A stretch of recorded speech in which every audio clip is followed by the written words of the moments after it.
So in this video we're going to look at how to operate the indicator control, which on this car is on the left hand side of the steering wheel. Usually what we try and do is stretch our fingers out to use the indicator, and by pushing it down there I've put a signal onto the left.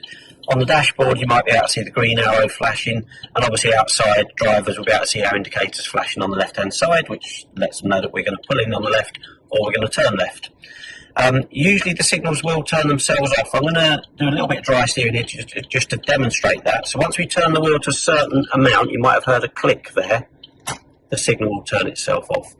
If you're pulling at the side of the road, the signal may not turn itself off, so you might have to do that for yourself. For a right signal, it's obviously just the other way, so there's nothing coming along the road, so I can demonstrate this, stretching my fingers out and put a right signal on. Again, we can see the arrow flashing on the dash, and the indicators will be visible to drivers outside that we're going to turn right or move to the right. There is another feature on the signals which is can be useful sometimes, which is if we just tip the signal and let it go, it will just do 3 flashes, which if you only need a brief signal, maybe on a lane change or something like that, then that might be an option rather than having to click the signal down.